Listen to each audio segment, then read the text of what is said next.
प्यारे बच्चों नमस्कार। बच्चों आज की क्लास में हम एक्सरसाइज 3.4 करेंगे। अब देखो जिसका पहला क्वेश्चन है, बताइए कथन सत्य है या असत्य है। अब देखो आपके सामने इस प्रकार से कथन दिए गए हैं।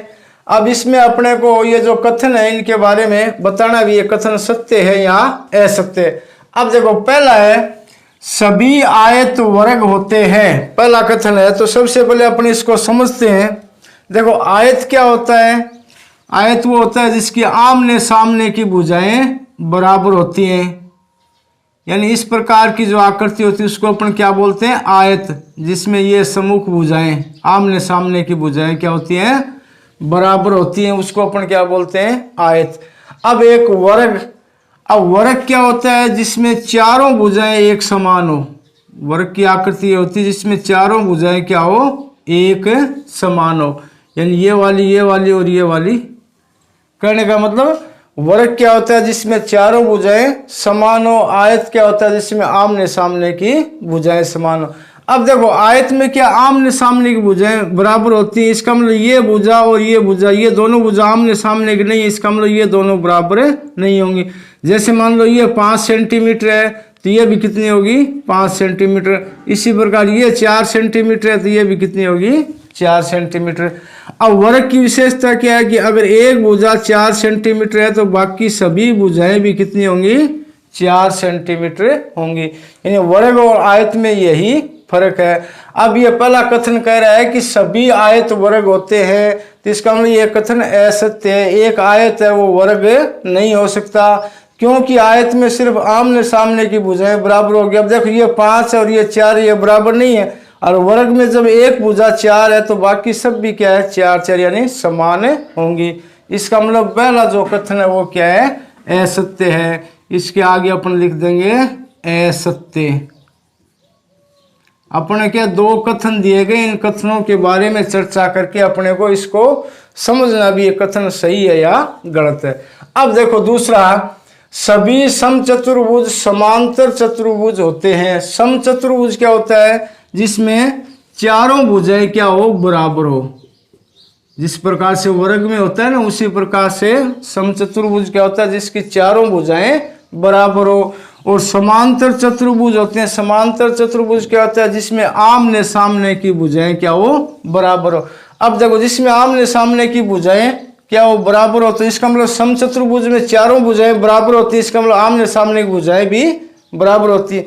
अब जैसे मान लो आपके पास 100 रुपये है, अब इसका मतलब ये है कि आपके पास 50 रुपये तो है ही, 20 रुपये भी है और 10 रुपये भी है। कहने मतलब 100 रुपये, इसका मतलब क्या? आपके पास 50 रुपये भी है, 50 से मिलकर तो 100 बना है। तो इसी प्रकार क्या है? समचतुर्भुज है वो समांतर चतुर्भुज होते हैं। ये बात बिल्कुल सही है। इसके आगे अपन क्या लिख देंगे? नंबर 2 है, ये क्या है? सत्य है। इसके आगे अपन लिख देंगे सत्य। अब देखो इसी प्रकार तीसरा, सभी वर्ग समचतुर्भुज और आयत भी होते हैं। अब आप एक बात ध्यान रखो, ये जो वर्ग दे रखा है ना, वर्ग, इस वर्ग में सभी चतुर्भुजों के गुण इसमें होते हैं। अब चाहे समचतुर्भुज ले लो, चाहे समांतर चतुर्भुज ले लो, या समलम ले लो, या आयत ले लो। कहने मतलब जितने प्रकार के जो चतुर्भुज होते हैं उनका जो गुण होता है वो सब गुण किस में होता है? एक वर्ग में होता है। अब कथन क्या दे रखा है? सभी वर्ग समचतुर्भुज और आयत भी होते हैं। इसका मतलब ये कथन भी क्या है? सत्य है, क्योंकि एक वर्ग में सभी चतुर्भुजों के जो गुण हैं वो उसमें होते हैं।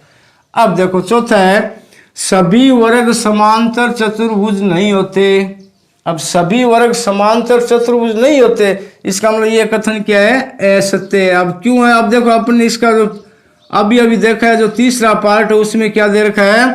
सभी वर्ग समांतर चतुर्भुज और आयत होते हैं। अगर ये कथन सत्य है तो ये कथन असत्य अपने आप ही हो जाएगा, क्योंकि एक जो वर्ग है उस वर्ग में समांतर चतुर्भुज के गुण भी होते हैं, आयत के गुण भी होते हैं, और समचतुर्भुज के भी गुण होते हैं। अब ये कथन क्या दे रखा है? सभी वर्ग समांतर चतुर्भुज नहीं होते। इसका मतलब ये कथन क्या है? असत्य है, क्योंकि वर्ग जो है उसमें समांतर चतुर्भुज के सभी गुण होते हैं। इस प्रकार से ये कथन अपन ने कर लिए 4। इसका पांचवा है सभी पतंगे समचतुर्भुज होती हैं। अब देखो पतंगे क्या होती है, पहले आप इसके बारे में समझो। पतंग की जो आकृति होती है वो इस प्रकार से होती है, देखो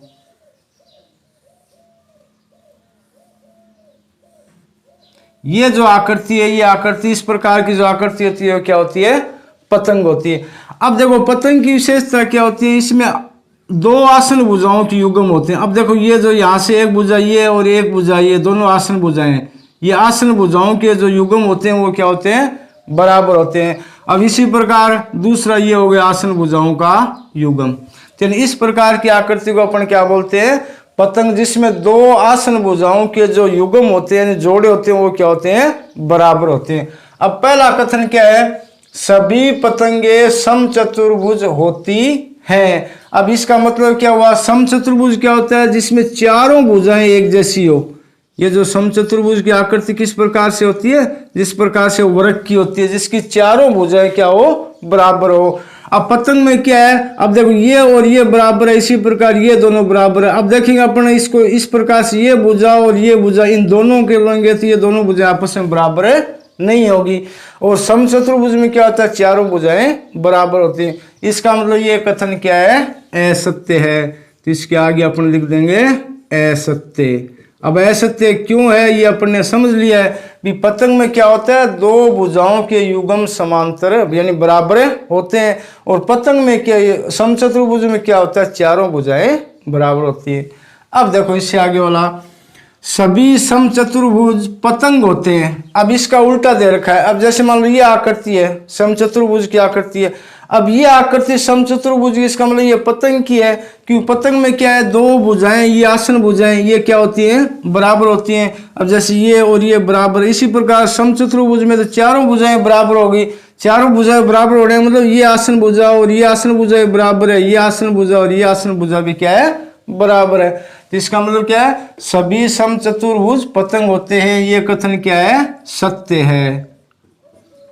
इसके आगे अपन लिख देंगे इस प्रकार से, सत्य।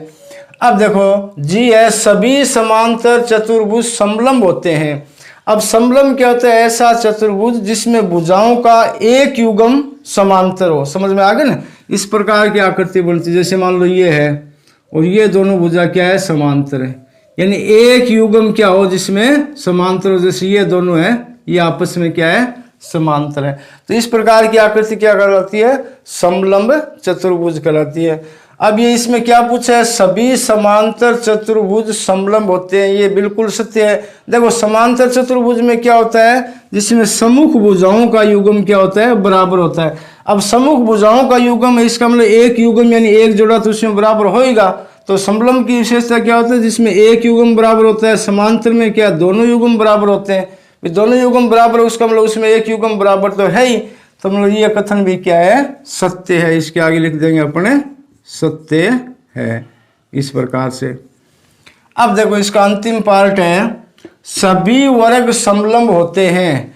अब देखो वर्ग के बारे में मैंने अभी आपको बताया था 5 मिनट पहले, भी जो भी वर्ग होता है ना, उस वर्ग में सभी चतुर्भुजों के गुण उसके अंदर होते हैं। चाहे समांतर ले लो आप, चाहे सम ले लो, या समलंब ले लो, या फिर आयत ले लो। समझ में आ गए ना।